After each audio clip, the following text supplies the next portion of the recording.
Hello മക്കളെ, എൻ്റെ കുട്ടിയൊക്കെ എല്ലാവർക്കും നമ്മുടെ +1 സ്വാഗതം. അപ്പോൾ മിസ് ഇപ്പം നിങ്ങൾ ആദ്യമായിട്ട് നിങ്ങളോട് സംസാരിച്ച് തുടങ്ങിയ സമയത്ത് മിസ് എന്താ പറഞ്ഞത്? ഹലോ മക്കളെ എന്നാണ് പറഞ്ഞതല്ലേ. അപ്പോൾ ആ ഒരു ഹലോ എന്ന് പറയുന്ന വേർഡ് നിങ്ങൾക്കറിയാം, നമ്മൾ ഇംഗ്ലീഷിൽ പറയുന്നതാണ്, മറ്റുള്ളവരെ ഗ്രീറ്റ് ചെയ്യാൻ വേണ്ടിയിട്ട് അല്ലേ നമ്മൾ ഉപയോഗിക്കുന്നതാണ്. പകരം നിങ്ങളോട് ഞാൻ ഇങ്ങനെ ബോൺജോർ എന്നൊക്കെ പറഞ്ഞാൽ അല്ലെങ്കിൽ ഹോല എന്നൊക്കെ പറഞ്ഞു കഴിഞ്ഞാൽ പലപ്പോഴും നമുക്ക് മനസ്സിലാവാറില്ല അല്ലേ. അതായത് ഇപ്പം മിസ്സ് പറയുന്ന കാര്യം നിങ്ങൾക്ക് എന്തുകൊണ്ടാണ് മനസ്സിലാവുന്നത്, അല്ലെങ്കിൽ മിസ്സ് നിങ്ങളോട് ഇപ്പോൾ ഈ പറയുന്നത് അല്ലേ എന്തുകൊണ്ടാണെന്ന് ചോദിച്ചു കഴിഞ്ഞാൽ നിങ്ങൾ പറയും നമ്മളെല്ലാവരും സംസാരിക്കുന്ന ഭാഷ അല്ലേ സെയിം ആയതുകൊണ്ടാണെന്ന്. അപ്പം മിസ്സ് ഹലോ എന്ന് പറഞ്ഞാൽ ഞാൻ ഉദ്ദേശിച്ചത് നിങ്ങളെല്ലാവരെയും ഗ്രീറ്റ് ചെയ്യുക എന്നുള്ളതാണ്.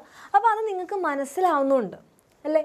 അപ്പം നമ്മളുടെ കമ്മ്യൂണിക്കേഷൻ എന്തിനു വേണ്ടിയിട്ടാണ്? നമ്മൾ കമ്മ്യൂണിക്കേറ്റ് ചെയ്യാൻ വേണ്ടിയിട്ട് നമ്മളൊരു ഭാഷ ഉപയോഗിക്കുന്നത് നമുക്ക് അങ്ങോട്ടും ഇങ്ങോട്ടും മനസ്സിലാവാൻ വേണ്ടിയിട്ടാണല്ലേ. അതായത് ഞാൻ ഉദ്ദേശിക്കുന്നത് തന്നെ ആയിരിക്കണം നിങ്ങൾക്ക് മനസ്സിലാവേണ്ടത്. അപ്പം നമ്മുടെ ഈ ഒരു ചാപ്റ്ററിൽ, നമ്മുടെ ഈ ഒരു ലിവിങ് വേൾഡിൽ നമുക്ക് ഓർഗാനിസംസിനെയൊക്കെ പല തരത്തിലായിട്ട് ക്ലാസിഫൈ ചെയ്യാനും ഗ്രൂപ്പ് ചെയ്യാനും ഒക്കെ ഉണ്ട്. അപ്പോൾ അവിടെ ഏറ്റവും ഇമ്പോർട്ടൻ്റ് ആയിട്ടൊരു ഫേസ് ചെയ്യുന്നൊരു പ്രശ്നം എന്താണെന്ന് പറഞ്ഞു കഴിഞ്ഞാൽ, ഇപ്പം നമ്മുടെ ഭൂമിയിൽ ഒത്തിരി ഓർഗാനിസംസ് ഉണ്ട്, കുറേ ജീവികളുണ്ട്. ആൻഡ് പലരും പല സ്ഥലങ്ങളിലാണുള്ളത് അല്ലേ. അപ്പോൾ ആ പല സ്ഥലങ്ങളിലുള്ള സമയത്ത് ചിലപ്പം നമ്മുടെ നാട്ടിൽ ആ ഒരു ജീവിനെ പറയുന്ന പേരായിരിക്കില്ല വേറൊരു നാട്ടിൽ ആ ജീവിനെ വിളിക്കുക അല്ലേ. ഇപ്പം നിങ്ങൾ അവിടേക്കൊന്നും പോകണ്ട, നമ്മൾ കഴിക്കുന്ന ഭക്ഷണ പദാർത്ഥങ്ങൾ തന്നെ എടുത്തു കഴിഞ്ഞാൽ മതി, നമ്മളിവിടെ പറയുന്ന പേരായിരിക്കില്ല വേറൊരു നാട്ടിൽ അതിനെ പറയാം. ഇപ്പം മിസ്സിൻ്റെ പിന്നിൽ നിങ്ങൾക്ക് ഇവിടെ ഒരു പിക്ചർ കാണാം അല്ലേ, ഒരു കുഞ്ഞ് നല്ല ക്യൂട്ടായിട്ടൊരു പൂച്ചക്കുട്ടി. അപ്പോൾ ഈ പൂച്ചക്കുട്ടീനെ നമ്മൾ മലയാളത്തിൽ പൂച്ച എന്ന് പറയും, ഇംഗ്ലീഷിലാണെങ്കിലോ ക്യാറ്റ് എന്ന് പറയും. ഇനി ഇവിടെ കുറേ വേറെ ലാംഗ്വേജ് ഉണ്ട് അല്ലേ. ഹിന്ദിയിലാണെങ്കിൽ നമ്മൾ ബില്ലി എന്നാണ് പറയുക. ഇനിയിപ്പോൾ സ്പാനിഷിലാണെങ്കിൽ, ഇവിടെ സ്പാനിഷ്, യെസ്, സ്പാനിഷിലാണെങ്കിൽ ഗാറ്റോ എന്നാണ് പറയുക, ഫ്രഞ്ചിലാണെങ്കിൽ ഷാറ്റ് എന്നാണ് പറയുക. അപ്പോൾ നമ്മൾ ഇപ്പം ഹിന്ദി നാട്ടിൽ പോയിട്ട് അല്ലെങ്കിൽ ഒരു പഞ്ചാബിലൊക്കെ പോയിട്ട് ഞാൻ പറയാണ് എൻ്റെ വീട്ടിലൊരു ക്യൂട്ടായിട്ടുള്ള പൂച്ചക്കുട്ടി ഉണ്ട് എന്ന് പറഞ്ഞാൽ ഹിന്ദിക്കാർക്ക് വല്ലതും മനസ്സിലാവോ? നിങ്ങളുടെ വീട്ടിൽ എന്തുണ്ടെന്നാണ് പറഞ്ഞേ? ഞാൻ പറയും പൂച്ചക്കുട്ടി. പൂച്ചക്കുട്ടിയോ? അവർക്കറിയില്ല, അവർക്കത് ചിലപ്പോൾ പറയാൻ പോലും കിട്ടില്ല അല്ലേ.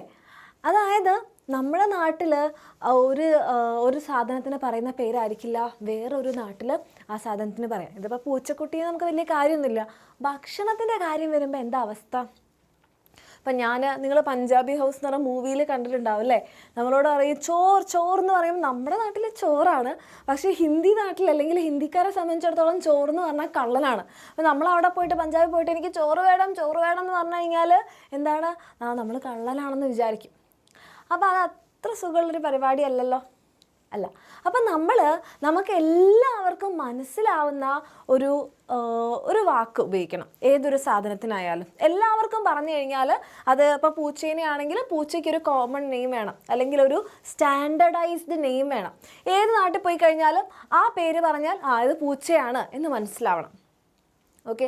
അല്ലെങ്കിൽ ഇപ്പോൾ ഭക്ഷണം അരിയാണെങ്കിൽ അരിക്ക് ഈ ഒരു പേര് പറഞ്ഞാൽ ഏത് നാട്ടിൽ പോയാലും ആ ഒരു പേര് പറഞ്ഞാൽ അത് അരി തന്നെ ആവണം, അല്ലാതെ ഇവിടെ അരി അവിടെ കള്ളൻ അങ്ങനെ ഒന്നാവാൻ പാടില്ല. അപ്പം നമ്മൾ പെട്ടുപോകും അല്ലേ. അപ്പോൾ അത് ഒഴിവാക്കാൻ വേണ്ടിയിട്ട് നമ്മൾ എല്ലാ ജീവികളെയും നമ്മളിങ്ങനെ ഗ്രൂപ്പ് ചെയ്യുന്ന സമയത്ത് നമ്മൾ എന്താക്കിയിട്ടുണ്ട്, അവർക്ക് ഒരു സ്റ്റാൻഡർഡൈസ്ഡ് ആയിട്ടുള്ള പേര് കൊടുത്തിട്ടുണ്ട്. ഓക്കെ. അപ്പം നമ്മൾ വെറുതെ ഇങ്ങനെ ക്ലാസിഫൈ ചെയ്ത് കഴിഞ്ഞാൽ മാത്രം പോരാ, നമ്മൾ എന്ത് ചെയ്യണം, ഓർഗാനിസംസിന് ഒരു സ്റ്റാൻഡർഡൈസ്ഡ് നെയിം കൊടുക്കണം. സ്റ്റാൻഡർഡൈസ്ഡ് എന്ന് പറഞ്ഞാൽ എന്താ ഉദ്ദേശിക്കുന്നത്? എന്താണ് മക്കളെ സ്റ്റാൻഡർഡൈസ്ഡ് എന്ന് ഉദ്ദേശിക്കുന്നത്? എന്ന് പറഞ്ഞാൽ ലോകത്ത് എവിടെ പോയി കഴിഞ്ഞാലും ആ ഒരു ഓർഗാനിസത്തിനെ ആ ഒരു പേരിൽ പറഞ്ഞാൽ എല്ലാവരും, ഇപ്പം ഞാൻ പൂച്ചേനെ ഒരു പേര് പറഞ്ഞു കഴിഞ്ഞാൽ അത് എല്ലാ നാട്ടിലും ആ പേര് തന്നെയാണ്. ഓക്കെ. അങ്ങനെ ആകുമ്പോൾ ഒരു ബുദ്ധിമുട്ടുമില്ല. അപ്പോൾ ഇങ്ങനെ എല്ലാ ജീവികൾക്കും നമുക്കറിയാം നമ്മുടെ നാട്ടിൽ എത്രയുണ്ട്, നമ്മുടെ വേൾഡിൽ 1.8 മില്യൺ ഓർഗാനിസംസ് ആണുള്ളത്. ഇത്രയും മില്യൺ സ്പീഷീസ് ഉണ്ട് അല്ലേ. അപ്പോൾ ഇത്രയും മില്യൺ സ്പീഷീസിനും ലോകത്ത് എവിടെ പോയി കഴിഞ്ഞാലും ഒരു പേര് പറഞ്ഞാൽ അതെല്ലാവർക്കും മനസ്സിലാവണം. അതിന് വേണ്ടിയിട്ടാണ് നമ്മൾ എന്ത് കൊണ്ടുവന്നത്, നെയിമിംഗ് എന്ന് പറയുന്ന ഒരു സംഭവം കൊണ്ടുവന്നത്. അതായത് ഓർഗാനിസംസിനെ എല്ലാവരെയും നമ്മൾ എന്ത് ചെയ്യും, ആ ഒരു പേര് പറഞ്ഞാൽ എല്ലാവർക്കും മനസ്സിലാവണം. ഓക്കെ. അപ്പം നമ്മൾ നെയിം ഇടാനൊക്കെ തീരുമാനിച്ചു. അങ്ങനെ നെയിം ഇടാൻ തീരുമാനിച്ച ആ ഒരു പ്രോസസ്സിനെയാണ് നമ്മൾ പറയുക നോമെൻക്ലേച്ചർ. നോമെൻക്ലേച്ചർ നോമെൻക്ലേച്ചർ എന്ന് പറഞ്ഞാൽ നെയിമിംഗ് എന്നാണ് ഉദ്ദേശിക്കുന്നത്. അതായത് ജീവികൾക്ക് എന്ത് കൊടുക്കുകയാണ്, നമ്മൾ ഓരോ പേര് കൊടുക്കുകയാണ്. ഓക്കെ, അപ്പോൾ ഓർഗാനിസംസ് നമ്മൾ പറഞ്ഞു ഒത്തിരി ഡൈവേഴ്സ് ആയിട്ടുള്ള ഓർഗാനിസംസ് ഉണ്ട്. 1.7 to 1.8 മില്യൺ ഓർഗാനിസംസ് ഉണ്ട്, സ്പീഷീസ് ഉണ്ട്. അപ്പം നമ്മൾ അവരെ ഗ്രൂപ്പ് ചെയ്തു അല്ലേ. അവരെ ഗ്രൂപ്പ് ചെയ്യുന്നതിനെ നമ്മൾ ക്ലാസിഫിക്കേഷൻ എന്നാണ് പറഞ്ഞത്. അപ്പം ഈ ഒരു വീഡിയോ നിങ്ങൾ ഈ ചാപ്റ്ററിൻ്റെ ഈ വീഡിയോ ആണ് ആദ്യമായിട്ട് കാണുന്നതെന്നുണ്ടെങ്കിൽ ഇതിന് വേറൊരു വീഡിയോ ഉണ്ട്, ഒരു ഇൻട്രൊഡക്ഷൻ വീഡിയോ ഉണ്ട്. അത് കണ്ടു കഴിഞ്ഞാൽ ഇത് കുറച്ചുകൂടി ക്ലിയർ ആവും. അപ്പോൾ അത് കാണാത്ത മക്കളാണെങ്കിൽ നമ്മുടെ ഈ ചാനലിൽ തന്നെ ഉണ്ട് കേട്ടോ. അപ്പോൾ അത് കണ്ടതിന് ശേഷം ഇത് കാണാം. അപ്പം നമ്മൾ ഓർഗാനിസംസ് ഒത്തിരി ഉണ്ടെന്ന് പറഞ്ഞു. അതിനെ നമ്മൾ അവരുടെ സിമിലാരിറ്റി ഒക്കെ ബേസ് ചെയ്ത് നമ്മൾ അതിനെ ഗ്രൂപ്പാക്കും. അങ്ങനെ ഗ്രൂപ്പ് ചെയ്ത് കഴിഞ്ഞാൽ നമ്മൾ എന്ത് ചെയ്യണം, നമുക്ക് തിരിച്ചറിയാൻ ഈസി ആക്കാൻ വേണ്ടിയിട്ട് നമ്മൾ അവർക്ക് പേര് കൊടുക്കണം. അങ്ങനെ പേര് കൊടുക്കുന്നതിനെയാണ് നമ്മൾ നോമെൻക്ലേച്ചർ എന്ന് പറഞ്ഞു. പേര് കൊടുക്കാനൊക്കെ തുടങ്ങി, ഒരു കുഴപ്പമില്ല.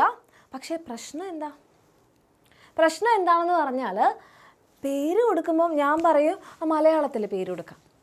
അപ്പോൾ ഹിന്ദിക്കാർ പറയും ഹിന്ദിക്ക് എന്താ കുഴപ്പം, ഹിന്ദിയിൽ കൊടുക്കാം. അപ്പോൾ ഇംഗ്ലീഷുകാർ പറയും ഇംഗ്ലീഷ് അല്ലേ ഗ്ലോബൽ ലാംഗ്വേജ്, നമുക്ക് ഇംഗ്ലീഷ് കൊടുക്കാം. ഫുൾ പ്രശ്നമായി. അപ്പോൾ സയൻറ്റിസ്റ്റിന് മനസ്സിലായി ഇത് പ്രശ്നം ഉണ്ടാക്കും. അപ്പോൾ നമ്മൾ എന്ത് ചെയ്യണം, കുറച്ച് റൂൾസ് ഉണ്ടാക്കണം. ഒരു ഓർഗാനിസത്തിന് നെയിം ചെയ്യുന്ന സമയത്ത് കുറച്ച് റൂൾസ് വേണം എന്ന് നമ്മൾ തീരുമാനിച്ചു. ഓക്കെ, അപ്പോൾ ആ റൂൾസ് ഏതൊക്കെയാണ്? ആ റൂൾസ് വെച്ച് ഒരു ഓർഗാനിസത്തിനെ, ഒരു സ്പീഷീസിനെ നമ്മൾ എങ്ങനെയാണ് പേരിടുക, അതാണ് നമ്മൾ നോക്കാൻ പോകുന്നത്. അപ്പം ഇങ്ങനെ ഒരു നെയിമിങ് കൊണ്ടുവന്നത് സയൻറ്റിസ്റ്റിൻ്റെ പേരാണ് കെറോളസ് ലിനേയസ്. ഓക്കെ, ഇങ്ങനൊരു ആക്സെപ്റ്റഡ് സിസ്റ്റം ഓഫ് നെയിമിങ് കൊണ്ടുവന്ന ശാസ്ത്രജ്ഞൻ, സയൻറ്റിസ്റ്റിൻ്റെ പേരാണ് കെറോളസ് ലിനേയസ് അല്ലെങ്കിൽ കാൾ ലിനേയസ് എന്ന് നമുക്ക് പറയാം. അപ്പോൾ കാൾ ലിനേയസ് കൊണ്ടുവന്ന നെയിമിങ് സിസ്റ്റം പ്രകാരം ഒരു ഓർഗാനിസത്തിന് ഒരു പേരുണ്ടാവും. പക്ഷേ ആ പേരിന് 2 കോമ്പണൻസ് ഉണ്ടാവും. ഇപ്പോൾ നിങ്ങൾ എടുക്കുകയാണ്, ഇപ്പോൾ നമ്മുടെ അലക്സാറിൻ്റെ പേരെടുക്കാം. അലക്സാറിൻ്റെ പേരെന്താ? അലക്സ് തോമസ് എന്നല്ലേ? ഇതൊരു എക്സാമ്പിളാണേ. അലക്സ് തോമസ് അല്ലേ? ഇതിന് എത്ര കോമ്പണൻസ് ഉണ്ട്? അലക്സ് എന്ന് പറയുന്ന ഒരു കോമ്പണൻറ്റും തോമസ് എന്ന് പറയുന്ന വേറൊരു കോമ്പണൻറ്റും. ഇനി അലൻ സാറിൻ്റെ പേരെടുത്താലോ? Allen Thomas. അപ്പോഴെന്താ, ഇവിടെ അലൻ എന്ന് പറയുന്നൊരു കോമ്പണൻറ്റും തോമസ് എന്ന് പറയുന്നൊരു കോമ്പണൻറ്റും ഇല്ലേ?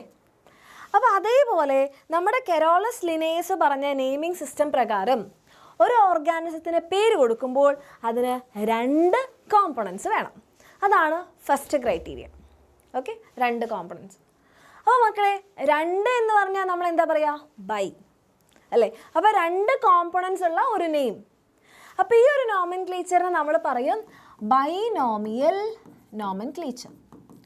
Binomial nomenclature.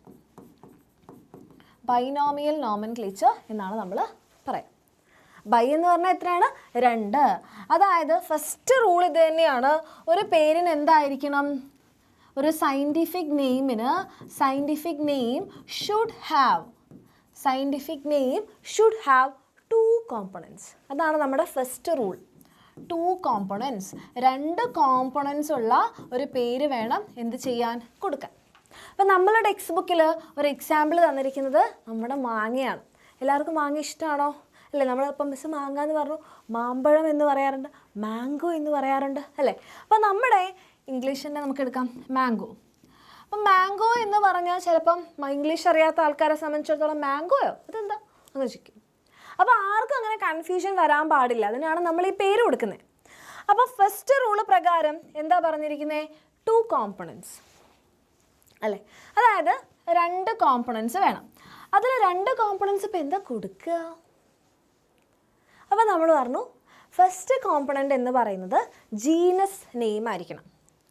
രണ്ടാമത്തെ കോമ്പണൻ്റ് എന്ന് പറയുന്നത് സ്പീഷീസ് നെയിം ആയിരിക്കണം. അപ്പോൾ നിങ്ങൾ വിചാരിക്കും മിസ് ഈ ജീനസും സ്പീഷീസ് എന്താണ്? അത് നമ്മൾ വഴിയെ പഠിക്കും. അതൊരു കാറ്റഗറിയുടെ പേരാണ്. ഓക്കെ, അപ്പോൾ നമ്മൾ ചില സമയത്ത് നമ്മളുടെ പേരിന് ഒരു വാലറ്റൊക്കെ ഉണ്ടാവില്ലേ അല്ല? നമ്മളെ കാസ്റ്റിൻ്റെ ഒരു പേരൊക്കെ നമ്മൾ വാലറ്റുമായിട്ട് കൊടുക്കും അല്ല? അതൊരു കാറ്റഗറിയുടെ പേരാണ്. അതേപോലെ നമ്മൾ ക്ലാസിഫൈ ചെയ്യുമ്പോൾ, ഓർഗാനിസംസിനെ ക്ലാസിഫൈ ചെയ്യുമ്പോൾ നിങ്ങൾ കുഞ്ഞു ക്ലാസ്സിൽ പഠിച്ചിട്ടുണ്ടാവും kingdom, phylum, class, order, family, genus, species. അപ്പോൾ ഈ ജീനസും സ്പീഷീസുമാണ് നമ്മളിവിടെ എടുക്കുന്നത്. അതായത് ഫസ്റ്റ് കോമ്പണൻ്റ് എന്ന് പറഞ്ഞാൽ ജീനസ് നെയിം ആയിരിക്കണം. ഫസ്റ്റ് കോമ്പണൻ്റ് എന്ന് പറയുന്നത് ആ ഒരു ഓർഗാനിസത്തിൻ്റെ ജീനസിൻ്റെ പേരായിരിക്കണം, ആ ഒരു ജീനസ് എന്ന് പറയുന്ന കാറ്റഗറിയുടെ പേരായിരിക്കണം. ആൻഡ് സെക്കൻഡ് കോമ്പണൻ്റ് എന്ന് പറഞ്ഞാൽ ആ ഒരു ഓർഗാനിസത്തിൻ്റെ ആ ഒരു കാറ്റഗറിയിലെ സ്പീഷീസ്, ആ സ്പീഷീസിൻ്റെ പേരെന്താണോ ആ സ്പീഷീസ് നെയിം ആയിരിക്കണം. അതാണ് നമ്മളുടെ ഫസ്റ്റ് റൂൾ. 2 കോമ്പണൻസ് ഉണ്ടായിരിക്കണം. ഫസ്റ്റ് കോമ്പണൻറ്റ് ജീനസ് നെയിം അല്ലെങ്കിൽ നമ്മൾ പറയും ജനറിക് നെയിം എന്ന് പറയും. സെക്കൻഡ് കോമ്പണൻറ്റ് സ്പെസിഫിക് എപ്പിത്തറ്റ് അല്ലെങ്കിൽ സ്പീഷീസ് നെയിം ആയിരിക്കണം.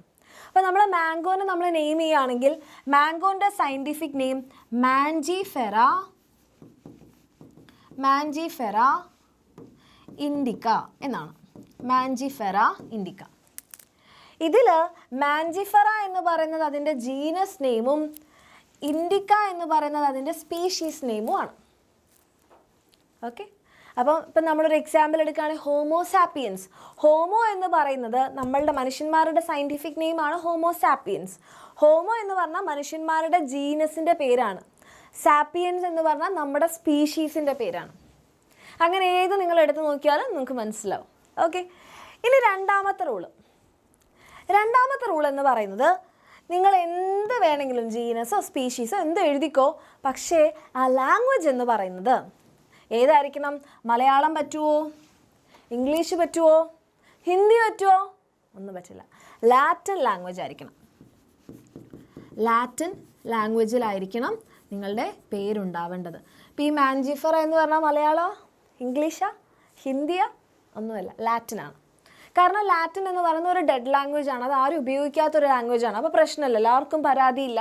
അപ്പോൾ ലാറ്റിൻ ലാംഗ്വേജിലായിരിക്കണം. എവിടെ നിന്ന് ഒറിജിനേറ്റ് ചെയ്ത സ്പീഷീസ് ആയിക്കോട്ടെ, കേരളത്തിൽ നിന്ന് കണ്ടുപിടിച്ച സ്പീഷീസ് ആയാലും അങ്ങ് മലേഷ്യയിൽ നിന്ന് കണ്ടുപിടിച്ച സ്പീഷീസ് ആയാലും എവിടെ നിന്നായാലും എന്തായിരിക്കണം? ലാറ്റിൻ ലാംഗ്വേജിലായിരിക്കണം. ഓക്കെ, ഇനി ഇതിപ്പോൾ എങ്ങനെയാണ് മനസ്സിലാവുക ലാറ്റിൻ ലാംഗ്വേജ് ആണോ എന്ന്? അത് മനസ്സിലാക്കാൻ വേണ്ടിയിട്ട് ഓക്കെ, ഈ ലാംഗ്വേജ് ലാറ്റിൻ ആണെന്ന് കാണിക്കാൻ വേണ്ടിയിട്ട് നമ്മൾ പ്രിൻ്റ് ചെയ്യുകയാണെങ്കിൽ, പ്രിൻ്റഡ് ഫോമിലാണ് എഴുതുന്നതെങ്കിൽ, അതായത് പ്രിൻ്റഡ് ആയിട്ട് ഇപ്പോൾ ബുക്കിലൊക്കെ ആണെങ്കിൽ അതെന്തിലായിരിക്കണം? ഇറ്റാലിക്സിലായിരിക്കണം. ഇറ്റാലിക്സിലാണ് പ്രിൻ്റ് ചെയ്യേണ്ടത്, ചെരിച്ച് പ്രിൻ്റ് ചെയ്യണം. അതല്ല ഹാൻഡ് റിട്ടൺ ആണെങ്കിലോ നമ്മൾ ആ ഒരു പേര് കൈകൊണ്ട് എഴുതുകയാണെന്ന് കരുതാം. മിസ് ഇപ്പോൾ ഇവിടെ കൈകൊണ്ടല്ല എഴുതിയത്. കൈകൊണ്ട് എഴുതുകയാണെങ്കിൽ വെറുതെ ഇങ്ങനെ എഴുതിയാൽ ശരിയാവില്ല. എന്ത് ചെയ്യണമെന്നറിയാവോ? സെപ്പറേറ്റ് ആയിട്ട് അണ്ടർലൈൻ ചെയ്യണം. വിട്ട് അണ്ടർലൈൻ ചെയ്യണം. സെപ്പറേറ്റ്ലി അണ്ടർലൈൻ ചെയ്യണം. ഇതാണ് അടുത്ത റൂൾ. ഒന്നാമത്തത് 2 കോമ്പണൻസ് ഉണ്ടായിരിക്കണം. രണ്ടാമത്തത് ലാറ്റിൻ ലാംഗ്വേജിലായിരിക്കണം. ഇനി ലാറ്റിൻ ലാംഗ്വേജിലാണ് എന്ന് കാണിക്കാൻ വേണ്ടിയിട്ട് എന്തായിരിക്കണം? പ്രിൻ്റഡ് ആണെങ്കിൽ ഇറ്റാലിക്സിലും ആൻഡ് ഹാൻഡ് റിട്ടൺ ആണെങ്കിൽ സെപ്പറേറ്റ് ആയിട്ട് അണ്ടർലൈൻ ചെയ്യണം. ഓക്കെ, ഇനി അടുത്ത റൂള്. മൂന്നാമത്തെ റൂള് പറയുന്നത് ഇത്രയേ ഉള്ളൂ. നമ്മൾ പറഞ്ഞു ഫസ്റ്റ് കോമ്പണൻറ്റ് എന്താണ്? ജനറിക് നെയിം അല്ലെങ്കിൽ ജീനസ് നെയിം ആണല്ലേ. Generic name should start with, എങ്ങനെ സ്റ്റാർട്ട് ചെയ്യണം? Capital letter. Should start with capital letter. Capital ലെറ്ററിൽ വേണം സ്റ്റാർട്ട് ചെയ്യാൻ. അപ്പോൾ സ്പീഷീസ് നെയിമാണ് നമ്മളുടെ സെക്കൻഡ് കോമ്പണൻ്റ് അല്ലേ. സ്പീഷീസ് നെയിം ഷുഡ് സ്റ്റാർട്ട് എങ്ങനെയാണ്?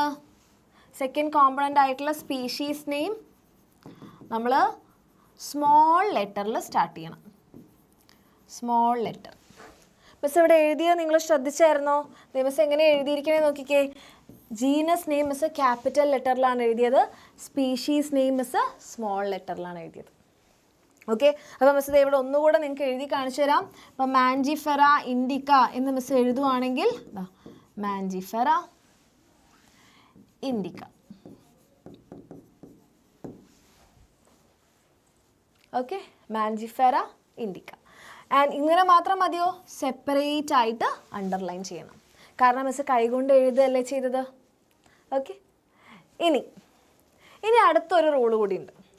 അടുത്തൊരു റൂളാണ്, നമുക്ക് വേണമെങ്കിൽ സയൻറ്റിസ്റ്റിൻ്റെ, ഇപ്പം മാങ്ങേനെ ആദ്യമായിട്ട് ആരാണോ ഡിസ്ക്രൈബ് ചെയ്തത് ആ സയൻറ്റിസ്റ്റിൻ്റെ പേര് നമുക്ക് വേണമെങ്കിൽ കൊടുക്കാം. അപ്പോൾ മാങ്ങയുടെ ക്യാരക്ടേഴ്സൊക്കെ ആദ്യമായിട്ട് പറഞ്ഞത് ലിനേയസ് ആണ്. അപ്പോൾ ലിനേയസിൻ്റെ പേര് മിസ്സിന് ഇവിടെ വേണമെങ്കിൽ എഴുതാം. പക്ഷേ കെറോളസ് ലിനേയസ് അങ്ങനെ ഫുള്ളായിട്ട് എഴുതാൻ പാടില്ല, ഷോർട്ടാക്കി എഴുതണം, എബ്രിവിയേറ്റഡ് ഫോമിൽ. അതായത് കെറോളസ് ലിനേയസ് എന്നുള്ളത് ലിൻ എന്ന് മാത്രമേ എഴുതാൻ പാടുള്ളൂ, അതിന് അടിവര ഇടുകയോ ഒന്നും വേണ്ട. ഓക്കെ, ഒരു സയൻറ്റിസ്റ്റിൻ്റെ പേര് ഷോർട്ടാക്കി എഴുതാം. റെഡിയല്ലേ? അത്രയേ ഉള്ളൂ. ഇതാണ് നമ്മളുടെ റൂൾസ് എന്ന് പറയുന്നത്. ഓക്കെ, ആദ്യം 2 കോമ്പോണൻറ്റ്സ് എന്തായാലും ഉണ്ടായിരിക്കണം, ആൻഡ് ലാറ്റിൻ ലാംഗ്വേജിലായിരിക്കണം. First component generic name, second component species name. Generic name നമ്മൾ ക്യാപിറ്റൽ ലെറ്ററിൽ സ്റ്റാർട്ട് ചെയ്യണം, സ്പീഷീസ് നെയിം നമ്മൾ സ്മോൾ ലെറ്ററിൽ സ്റ്റാർട്ട് ചെയ്യണം. കൈകൊണ്ട് എഴുതുകയാണെങ്കിൽ സെപ്പറേറ്റ് ആയിട്ട് അണ്ടർലൈൻ ചെയ്യണം. ഓക്കെ, പിന്നെ എന്താ, നമുക്ക് വേണമെങ്കിൽ സയൻറ്റിസ്റ്റിൻ്റെ പേര് ഒരു 3rd കോമ്പോണൻ്റ് ആയിട്ട് കൊടുക്കാൻ പറ്റും. സിമ്പിൾ. ഈ ഒരു റൂൾസൊക്കെ കീപ്പ് ചെയ്തുകൊണ്ട് വേണം നമ്മൾ എന്ത് ചെയ്യാൻ, ഒരു ഓർഗാനിസത്തിന് സയൻറ്റിഫിക് നെയിം കൊടുക്കാൻ. റെഡി? അപ്പോൾ ഇത്രയും റൂൾസ് മിസ് ഇപ്പോൾ പറഞ്ഞു അല്ലേ? പക്ഷേ ഈ റൂൾസ് പ്ലാന്റ്സിനും അനിമൽസിനും സെയിം അല്ല. കാരണം പ്ലാന്റ്സ് വേറെ തന്നെയാണ്, അനിമൽസ് വേറെയാണ്. അപ്പോൾ 2 പേർക്കും ഒരേ റൂള് നമുക്ക് എന്ത് ചെയ്യാൻ പറ്റില്ല, ഉപയോഗിക്കാൻ പറ്റില്ല. അപ്പോൾ അനിമൽസിനെയൊക്കെ നെയിം ചെയ്യാൻ കുറച്ച് റൂൾസിൽ ചെറിയ വ്യത്യാസങ്ങളുണ്ട്. ആ റൂൾസൊക്കെ ഉണ്ടാക്കുന്ന ഒരു ഓർഗനൈസേഷൻ്റെ പേരാണ് ICZN. ICZN, അതായത് international code of zoological nomenclature. Zoo എന്ന് പറഞ്ഞാൽ എന്താ മക്കളെ, അനിമൽസ് ആണ്. അപ്പം അനിമൽസിനെ നെയിം ചെയ്യാൻ വേണ്ടിയിട്ടുള്ള റൂൾസൊക്കെ ഉണ്ടാക്കുന്ന ഓർഗനൈസേഷൻ. ഇത് എക്സാമിന് വളരെ ഇമ്പോർട്ടൻ്റ് ആയിട്ട് ചോദിക്കുന്ന കാര്യമാണ്. അപ്പോൾ പ്ലാന്റ്സിനാണ് ICBN. ഒരു വ്യത്യാസവും ഇല്ല, കണ്ടോ, ICBNZN. ഈ ഒരു ബി ബൊട്ടാണിക്കൽ, പ്ലാന്റ്സ് ആണ്. നിങ്ങൾ പ്ലാന്റ്സിനെ കുറിച്ച് പഠിക്കുന്നത് എന്താ, ബോട്ടണി. അനിമൽസിനെ കുറിച്ച് പഠിക്കുന്നത് എന്താ, zoology. Okay, so international code for botanical nomenclature.